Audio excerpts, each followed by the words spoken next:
Hello everyone and welcome to only IAS. स्वागत है आपका हमारे एमसीक्यू रिवीजन सीरीज़ में। ये हमारी साइंस एंड टेक एमसीक्यू की सीरीज़ है जिसमें हम अभी चौथी सीरीज़ में इसके अंदर है, जिसमें हम 3 लेक्चर्स ऑलरेडी कवर कर चुके हैं, जिनमें हम कुछ कॉन्सेप्ट को समझ चुके हैं। तो इस चौथी सीरीज़ में चलिए स्टार्ट करते हैं कुछ क्वेश्चंस। पहला क्वेश्चन बात करता है मीजल्स के बारे में। 2 स्टेटमेंट्स दी गई हैं, क्या मीजल्स एक ह्यूमन डिजीज़ है और एनिमल्स में ऑकर नहीं करती। तो सीधा एक एक्सट्रीम वर्ड है, नॉट ऑकर इन एनिमल्स। दूसरा, क्या इंडिया 5वीं कंट्री बन गई है साउथ ईस्ट एशिया के रीजन में जिसने कि मीजल्स को एलिमिनेट कर दिया है। आपके सामने ओपन ऑप्शंस है। सीधी बात कि मीजल्स क्यों इंपॉर्टेंट है, ये इसलिए इंपॉर्टेंट हो जाता है रिवीजन पॉइंट ऑफ व्यू से हमारे लिए, क्योंकि ये जो इंद्रधनुष वैक्सीनेशन प्रोग्राम है इंडिया का, उसके तहत आने वाली बीमारियों में से एक है जिसके लिए वैक्सीनेशन प्रोवाइड की जाती है।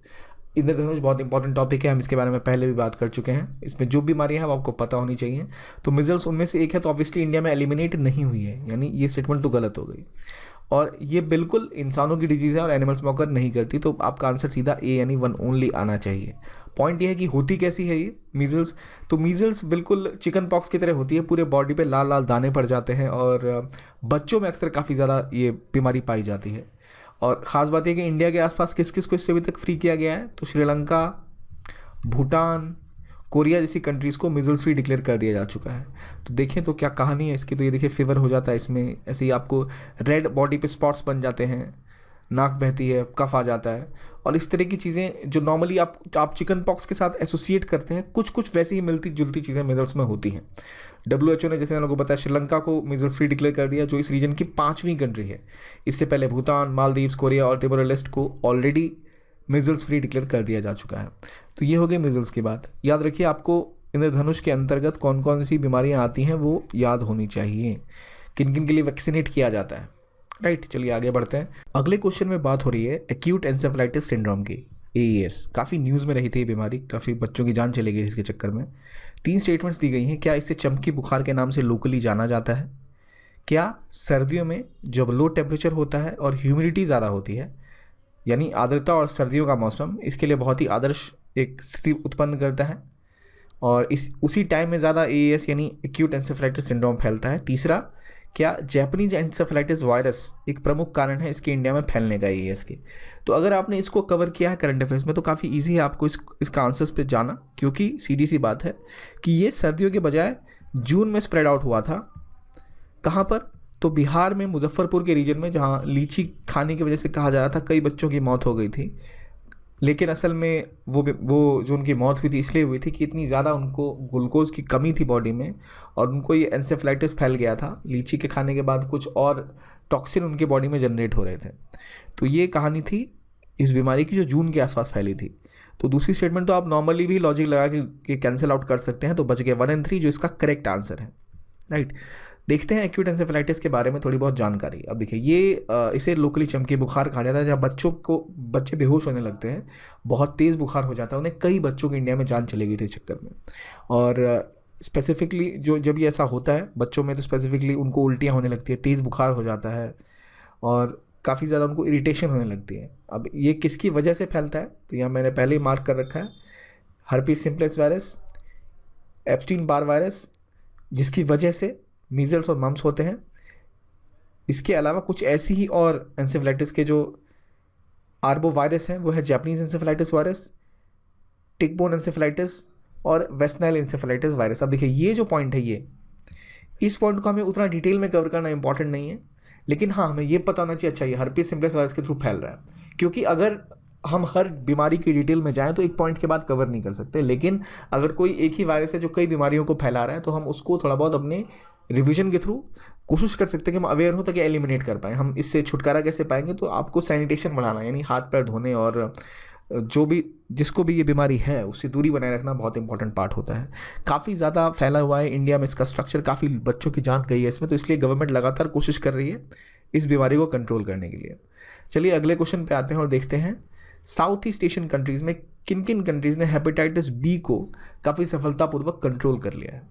मैं फिर आपको रिपीट करूंगा कि जब मैं हेपेटाइटिस बी की बात कर रहा हूँ तो अगेन जो इंडिया का इंद्रधनुष मिशन है वैक्सीनेशन प्रोग्राम, उसके तहत हेपेटाइटिस बी भी कवर किया जाता है। तो इंद्रधनुष के अंदर जो भी बीमारियाँ कवर की जा रही हैं ऑब्वियसली वो एलिमिनेट इंडिया में अभी तक हुई नहीं है मोस्टली। हालांकि पोलियो भी उसके अंदर आता है, पर आप ब्रॉडली कह सकते हैं कि वो बीमारियां अभी तक काफ़ी खतरा मचाए हुए इंडिया में। तो इंडिया को आप यहाँ छांट दें तो ये आपकी 4 देश बच जाते हैं। तो चारों ने सक्सेसफुली अभी तक हेपेटाइटिस बी को कंट्रोल कर लिया है, यानी आपका करेक्ट ऑप्शन होगा सी, यानी 1, 2, 4 एंड 5। हेपेटाइटिस बी अगेन एक बहुत ही बड़ी बीमारी रही है, काफ़ी लोगों की जानें इसने ली हैं। और ख़ास बात ये थी कि इंडिया के छोटे छोटे नेबर्स ने भी, भूटान नेपाल तक ने इसे अच्छी तरह कंट्रोल कर रखा है। तो 257 मिलियन ग्लोबल केसेस आते हैं, जिनमें साउथ ईस्ट एशिया और वेस्टर्न पैसिफिक के रीजन में सर्वाधिक लोगों को ये बीमारी होती है। इंडिया के इंद्रधनुष मिशन के तहत भी इसे कंट्रोल करने की कोशिश की गई है। जो बीमारियां कवर की जा रही हैं उनमें diphtheria, whooping cough, tetanus, tuberculosis, polio, measles, hepatitis B जैसी बीमारियां हैं। अब देखिए, मैंने आपको एक बात कही थी कि शायद जब भी आप किसी बीमारी के बारे में जानें जो इंद्रधनुष का पार्ट है, इसका मतलब इंडिया उसके ऊपर विशेष फोकस लगा रहा है, तो शायद वो एलिमिनेट नहीं हुई हो। पर मैंने जिक्र किया था कि पोलियो भी उनमें है जो इंडिया में ऑलमोस्ट समाप्त हो चुकी है। तो जो भी ये बीमारियां हैं, 7 बीमारियां, इन 7 बीमारियों की आप लिस्ट बनाइए कि अच्छा ट्यूबरकुलोसिस इंडिया में है या नहीं है। ट्यूबरकुलोसिस तो ऑब्वियसली इंडिया में है, सर्वाधिक जो लोगों की जान या फिर जिनको हो रही बीमारी है वो इंडिया में ही लोगों को हो रही है। तो ये सारी बीमारियों के बारे में थोड़ी बहुत आपको बेसिक नॉलेज होनी चाहिए। ऑलमोस्ट हमने इन सब को डिस्कस किया ही है अपनी सीरीज में, ठीक है। तो आपको ये थोड़ी क्लैरिटी होनी चाहिए गवर्नमेंट इंद्रधनुष के अंदर, ये इंद्रधनुष 2.0 जब आया है, इनमें किन किन बीमारियों के खिलाफ एक तरह का मुहिम छिड़ी गई है, राइट, ताकि आपको क्लैरिटी रहे टॉपिक वाइज की कौन सी बीमारियाँ आपको ढंग से कवर करनी है। इसी के बारे में जैसे मैंने आपको बताया कि हमने कुछ चीज़ें डिस्कस करी हैं, उसी तरह हमारी एक टेस्ट सीरीज़ है last mile leap test series, जो कि आपको अगले प्रीलिम्स के लिए तैयार करेगी, जहां आपको जैसे इकोनॉमिक सर्वे हो गया, एयर बुक हो गया, या फिर गवर्नमेंट स्कीम्स, सीसेट, संपूर्ण पूरी की पूरी आपको एक जगह टेस्ट सीरीज़ मिल जाएगी। और इससे आपके एनसीईआरटी की भी पूरे हमने कवरेज करी है ढंग से, जितनी कोशिश की जा सकती थी हमने इसके ऊपर करा है कि बेहतर से बेहतर आपके लिए क्वेश्चंस प्रिपेयर किए जाए जो रेलेवेंट हो एग्जाम पॉइंट ऑफ व्यू से। तो आप चाहें तो इसको ज्वाइन कर सकते हैं। इसके साथ साथ आपको उड़ान सीरीज़ की जो हमारी बुकलेट है, जहां आपको एक साथ ऑलमोस्ट करंट और जो स्टैटिक पोर्शन है दोनों मिक्स मिलेगा, इंग्लिश हिंदी दोनों में उपलब्ध है ये, तो ऑब्वियसली आप इसको ज्वाइन कर सकते हैं। चलिए पढ़ते हैं हम आगे और देखते हैं 90-90-90 के बारे में। 90-90-90 टारगेट सेटअप किया गया था किसी एक बीमारी से लड़ने के लिए। ये जो लक्ष्य रखा गया था किसी बीमारी से लड़ने के लिए, उसका नाम क्या है? मतलब या तो यक्ष्मा है, डायरिया है, HIV है या डेंगू है। तो देखिए काफ़ी इंपॉर्टेंट ये बीमारी रही है, उसका नाम है HIV। HIV के खिलाफ लड़ने के लिए 90-90-90 का टारगेट रखा गया है। अब ये टारगेट बात क्या कर रहा है? ये टारगेट असल में ये था कि HIV को कैसे कंट्रोल किया जाएगा। कहा जा रहा था कि ये टारगेट था कि 2020 आते आते जो 90% लोग हैं जिनको HIV पॉजिटिव है, उनको उनका स्टेटस पता होगा कि भाई आपको अगर HIV किसी व्यक्ति को है तो उसे HIV है, इसकी जानकारी लगभग 90% लोगों को हो जाएगी। और उन 90% लोगों में से 90% लोगों की हम एक तरह की एंटी रेट्रोवायरल थेरेपी शुरू कर देंगे। और जिनकी एंटी रेट्रोवायरल थेरेपी स्टार्ट की जा चुकी होगी, उनमें से 90% लोगों को हम उनकी जो वायरलिटी है, जो उनकी फैलने की क्षमता है, उसको हम पूरी तरह से सप्रेस कर देंगे। तो ये हमारा लक्ष्य था 2020 के लिए, जो अभी तक निश्चित रूप से पूरा नहीं हो सका। तो याद रखिए 90-90-90 असल में 2020 तक का हमारा टारगेट था, जिसके तहत हमारी कोशिश थी कि 90% लोगों को हम बता देंगे कि भाई जो भी पॉजिटिव हैं उनको जानकारी होगी कि वो HIV पॉजिटिव हैं, ताकि अपना इलाज करा सके। और उन लोगों में से 90% लोगों को ये एंटी रेट्रोवायरल थेरेपी शुरू कर दी जाएगी, और जिनकी शुरू कर दी जाएगी उनमें से 90% को हम उनकी वायरलिटी को सप्रेस कर देंगे, कम कर देंगे। ये कहानी थी। हुआ क्या, केवल 81% लोगों को पता है कि वो HIV पॉजिटिव है, बाकियों को नहीं पता है। और जिनको हमें थेरेपी स्टार्ट करनी थी उनमें से केवल 3 में से 2 ही लोगों को हम एंटी रेट्रोवायरल थेरेपी पे रख पाए हैं अभी तक। और जो अगला 90% का हमारा टारगेट था वो भी मीट नहीं हो पा रहा है। केवल जो 59% लोग हैं HIV से जिन पर पीड़ित है, केवल वही अनडिटेक्टेबल लेवल ऑफ वायरस तक पहुंच पाए हैं। तो प्राइमरली 90-90-90 का क्या मतलब था, ये आपको पता होना चाहिए। क्या हमारा टारगेट था? हमारे प्री के लिए शायद ही हमसे पूछे कि भाई किस लेवल पर आ रहा है ये। और इसमें 2 पॉइंट समझने वाली, USAID फाउंडेशन जो है, UNAID फाउंडेशन सॉरी, और एक जो ग्लोबल फंड बनाया गया था मलेरिया HIV के लिए, जो एक सबसे बड़ा बीमारी से लड़ने के लिए फंड है, वो कुछ न्यूज़ में रहा था। तो वो कवर करना आपके लिए इंपॉर्टेंट हो जाता है। डिटेल ऑब्वियसली आप हमारी वेबसाइट से इसकी पूरी आंसर शीट डाउनलोड कर सकते हैं। पर याद रखिए आपको ये क्या था, HIV और एड्स में फ़र्क पता होना चाहिए कि HIV जब बढ़ जाता है तब एड्स बनता है। HIV और एड्स में फ़र्क क्या है? HIV का लेवल वो होता है जहाँ पर आपको वायरस है, कोई HIV पॉजिटिव है, तो उसके बावजूद भी अपना जीवन किसी तरह वो जी सकता है बड़े संतुलित तरीके से, अगर वो एक स्वस्थ लाइफस्टाइल अपनाए और उसको ढंग से उसकी थेरेपी की जाए, जो कि एंटी रेट्रोवायरल थेरेपी होती है। समझ गए आप? तो चलिए अगले क्वेश्चन पे जाते हैं। मुझे उम्मीद है आपको क्लैरिटी इस पे ऊपर ऑलमोस्ट आ गई होगी। अगला क्वेश्चन बात करता है लिम्फेटिक फाइलेराइसिस के बारे में। ये भी इंडिया में काफ़ी प्रचलित एक बीमारी है। 3 ऑप्शन हमारे पास। क्या ये एक वेक्टर बॉर्न डिजीज़ है? क्या ये इन्फेक्शन से फैलती है? वेक्टर बॉर्न डिजीज़ मतलब क्या होता है? यानी रोगवाहक जनित बीमारी है। कोई एक जीव इसको क्या कैरी करता है, उस तरह की बीमारी है ये। क्या ये बैक्टीरिया नेमाटोड्स नामक जो बैक्टीरिया उसके थ्रू फैलती है ये? क्या ये एक नेग्लेक्टेड ट्रॉपिकल डिजीज़ है? राइट, तीनों पॉइंट है। अब देखिए, गौर करने वाली बात यह है कि अगर आपने यहाँ डिटेल में देखा कि भाई क्या ये वेक्टर बॉर्न डिजीज़ है, तो ऑब्वियसली ये वेक्टर बॉर्न डिजीज़ है, क्योंकि मच्छरों का रोल इसमें रहता है, यानी मस्कीटोज़ का इसके पीछे रोल रहता है, वो फैलाने में काम करते हैं इसके पीछे। अब अगर हम दूसरी स्टेटमेंट की तरफ जाएं, जहाँ नेमाटोड्स की बात हो रही है, तो हाँ, ये बिल्कुल नेमाटोड्स के थ्रू फैलते हैं, लेकिन नेमाटोड्स असल में पैरासाइट होते हैं, ना कि बैक्टीरिया। तो दूसरी स्टेटमेंट गलत हो जाती है, और बिल्कुल ये नेग्लेक्टेड ट्रॉपिकल डिजीज़ का पार्ट है। नेग्लेक्टेड ट्रॉपिकल डिजीज़ बीमारियाँ हैं जो कि जैसे हमने बताया कि ट्रॉपिकल रीजन में, यानी उष्णकटिबंधीय इलाकों में फैलती है, जिन पे लोग जो है जनसंख्या वो काफ़ी गरीब है। अफ्रीका और एशिया का कुछ रीजन आता है यहाँ, जिनके ऊपर ज़्यादा निवेश नहीं किया जाता, इलाज के ऊपर खर्च नहीं किया जा सकता। तो ये वो बीमारियों में से ऐसी बीमारी है जिसको अगर प्रिवेंट करने के लिए अच्छी इन्वेस्टमेंट की जाए, जिसके लिए पूरी जान लगाई जाए, तो इससे निजात पाई जा सकती है। पर क्योंकि गरीब देशों में फैलती है ये, तो इसलिए उसके पीछे उतना इन्वेस्टमेंट नहीं किया जाता। तो इसलिए हमारा आंसर आ जाएगा 1 और 3, यानी सी हमारा सही आंसर होगा। अब देखते हैं ये जो लिम्फेटिक पैरालिसिस है, जिसे हम हाथी पाँव भी कहते हैं, उनमें पैर में काफ़ी ज़्यादा एक सूजन आ जाती है, और ये मॉस्किटो के काटने से भी फैलती है। स्किन के अंदर ये एक उस पैरासाइट को पहुंचाते हैं, नेमाटोड कहते हैं, और इसकी वजह से जो हमारे लिम्फेटिक वेसल्स हैं वो काम करना बंद कर देते हैं। पहले नॉर्मल वेसल ऐसे दिखते हैं, जब डायलेट हो जाते हैं तो इस तरह के दिखने लगते हैं, तो पैर का साइज़ काफ़ी, या बॉडी पार्ट का साइज़ बहुत बढ़ जाता है। इसको प्रिवेंट किया जा सकता है, और काफ़ी हद तक इसके पीछे काम अभी तक किया जाने लग गया है इसको फैलाने के लिए। लेकिन 856 million people are still at risk, जो कि और रिड्यूस हो सकते हैं, लेकिन क्योंकि ये एक नेग्लेक्टेड डिजीज़ है, ट्रॉपिकल रीजन में फैली हुई है, डेवलप्ड वर्ल्ड में उतना इसके पीछे इस बीमारी का असर नहीं है, इसलिए इसके ऊपर उतना ध्यान नहीं दिया जाता। तो ये है कहानी लिम्फेटिक पैरालिसिस की। आगे बढ़ते हैं, देखते हैं नोरो वायरस के बारे में। नोरो वायरस काफ़ी न्यूज़ में रहा था। आपको बताना है मुझे इनमें से कि किसकी क्या कारण बनता है, किसका येलो फीवर होता है, उल्टी दस्त की बात आती है, ट्यूमर कैंसर, या फिर थ्रोट इन्फेक्शन। तो इसका सही आंसर क्या है? वॉमिटिंग एंड डायरिया काफ़ी ज़्यादा इसकी जरा फैल जाता है नोरो वायरस के थ्रू। अब नोरो वायरस क्यों न्यूज़ में रहा और नोरो वायरस क्या इंपॉर्टेंट है, ये ज़रा देखते हैं। असल में ये कंटेजियस वायरस है, जो कि बच्चों में भी फैलता है और बड़े वर्ग के लोगों में भी उतना ही तरीके से फैलता है। खाने के थ्रू फैलता है ये, और ज़रूरत है इसके लिए कि हम जब बीमार पड़ें तो ऑब्वियसली अपने कपड़े साफ़ रखें, इन्फेक्शस लोगों के टच में ना आए। तो इसकी वजह से डायरिया, नोजिया, वॉमिटिंग वगैरह होती है। अब ये बीमारी जो है नोरो वायरस, ये इंडिया में उतना ज़्यादा प्रचलित नहीं है, लेकिन क्योंकि यूएस और यूके में काफ़ी बच्चों को बीमारी हो गई थी, इस वजह से स्कूल काफ़ी बंद करने पड़े, तो न्यूज़ में थोड़ी रह गई थी। अदरवाइज़ इसकी खास बात है कि इसके लिए कोई वैक्सीनेशन नहीं है, क्योंकि यूएस यूके में फैली है, तो हमारे लिए भी इंपॉर्टेंट हो जाती है, क्योंकि नेग्लेक्टेड ये नहीं है, बिल्कुल प्राइमरी देशों में हुई है, तो वैक्सीनेशन अवेलेबल नहीं है। लेकिन इसको प्रिवेंट कर सकते हैं हम क्लीननेस के थ्रू या प्रिवेंशन के थ्रू, राइट।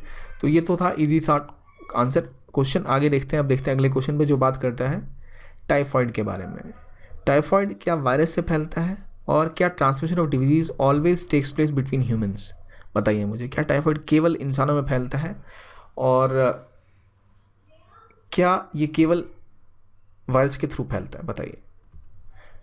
अब अगर आप गौर करें टाइफॉइड के बारे में हमने बचपन में भी पढ़ा होगा, एनसीईआरटी में भी मेंशन है। ये एक सैल्मोनेला टाइफी नाम की बैक्टीरिया से फैलता है, जो कि वायरस बिल्कुल ही नहीं है। तो पहली स्टेटमेंट गलत हो गई। दूसरा, ये अक्सर एनिमल्स के थ्रू नहीं फैलता। एनिमल्स के थ्रू नहीं फैलता तो ऑब्वियसली केवल ह्यूमंस के बीच में फैलता है। तो it is 2 only, which is answer is B.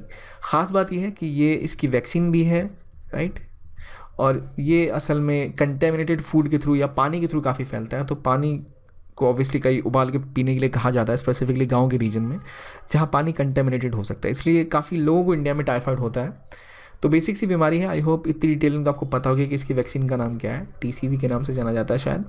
और तो ऑब्वियसली बैक्टीरिया के थ्रू फैलता है ये। तो ये जो कोर बीमारियाँ हैं, टाइफाइड, मलेरिया, चिकन, डेंगू, तो ये सब आपको जानकारी होनी चाहिए किसके थ्रू फैलता है, बैक्टीरिया, वायरस के थ्रू, या क्या वैक्सीनेशन उपलब्ध है या नहीं। अगले क्वेश्चन पे आते हैं, देखते हैं।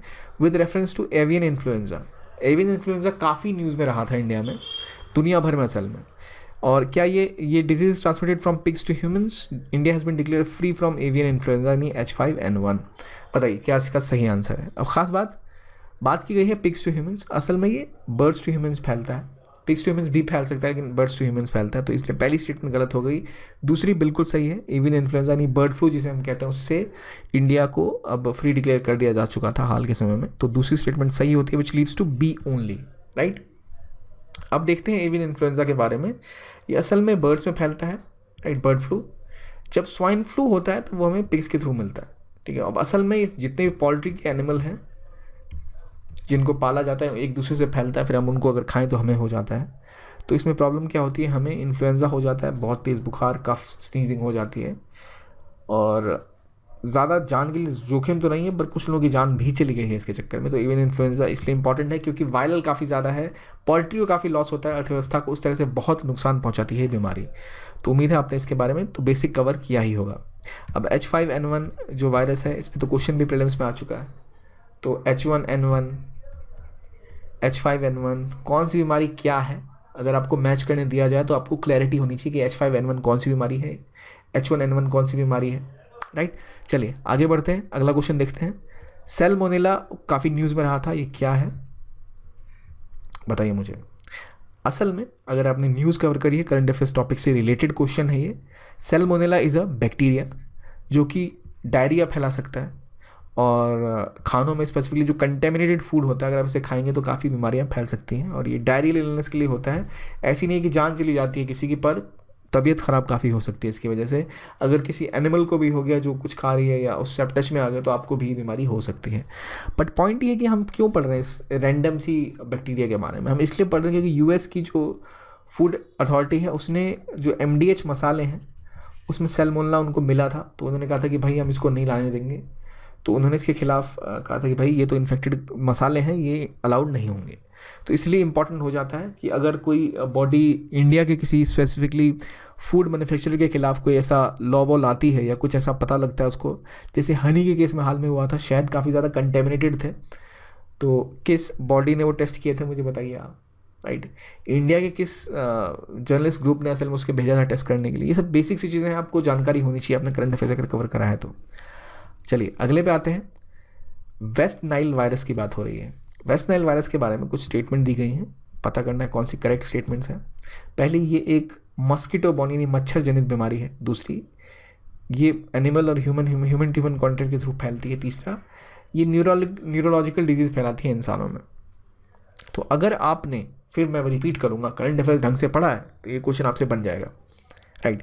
कि इसका सही आंसर, क्योंकि नॉर्मली आप वेस्ट नाइल वायरस के बारे में नहीं पढ़ेंगे, पर काफ़ी कुछ न्यूज़ में रहा था, इंडिया में कवरेज मिली थी इसको, और जो दूसरी स्टेटमेंट है बिल्कुल गलत है। बच जाती है पहली और तीसरी, जो इसे बनाती है हमारी सी को करेक्ट स्टेटमेंट। असल में फैलती कैसे है, अगर किसी बर्ड ने किसी मच्छर ने काट लिया जो संक्रमित है, उससे ये, अगर उस मच्छर ने किसी इंसान को काटा तो उससे हो जाएगी, या उस मच्छर ने किसी जानवर को भी काट लिया तो उससे भी हो जाएगी। तो यहाँ एनिमल टू ह्यूमन तो हो रहा है, लेकिन ह्यूमन टू ह्यूमन कॉन्टैक्ट की हमें अभी तक ऐसी विशेष जानकारी नहीं मिली है, इसलिए हमारी वो स्टेटमेंट गलत हो रही थी जो दूसरी वाली थी। ह्यूमन टू ह्यूमन कॉन्टैक्ट की जानकारी हमें नहीं है, तो हम बच रहे हैं AN3 के बारे में। अब ख़ास बात, ये जो बीमारी है इससे न्यूरोलॉजिकल डिजीज़ हो सकती है इंसानों को, और कई लोगों को तो सिम्टम भी पता नहीं चलते। और ये शुरू कहाँ से हुई, तो वेस्ट नाइल के पास ही स्टार्ट हुई थी बीमारी है। इसके लिए वैक्सीन जो है, खास बात कि वो अगर घोड़ों को बीमारी हो गई तो उनके लिए वैक्सीन उपलब्ध है, राइट, बट वैक्सीन इंसानों के लिए उपलब्ध नहीं है। इसको थोड़ा विशेष बनाती है। और इसके जो नेचुरल होस्ट हैं इस वायरस के, वो हैं बर्ड्स, और मॉस्किटोज के कैरियर हैं जो फैला देते हैं इंसानों तक भी। इसमें हेडेक, बॉडी की टायर्डनेस, ये सब स्किन रैशेज, ये नॉर्मल इसकी बीमारियां हैं। और इंडिया में फैली थी ये, शायद थिंक कर्नाटक के लिए कुछ रीजन में हुआ था लोगों को, ये तो काफ़ी न्यूज़ में रही थी। तो ये जो बेसिक क्वेश्चन हमने डिस्कस किए हैं, आप आज इनकी डिटेल आंसर्स जो हैं वो हमारी आप वेबसाइट से डाउनलोड कर सकते हैं, और ऑब्वियसली आप हमारा चैनल भी ज्वाइन कर सकते हैं टेलीग्राम पे, ओनली IAS नथिंग एल्स। तो चलिए, ये थी आज की कहानी, और आज के टॉपिक के लिए इतना ही। आई होप आपको अच्छा लगा हो और आपकी थोड़ी बहुत आपको मदद मिली हो। देखने के लिए बहुत बहुत धन्यवाद। Thank you very much. Have a nice day.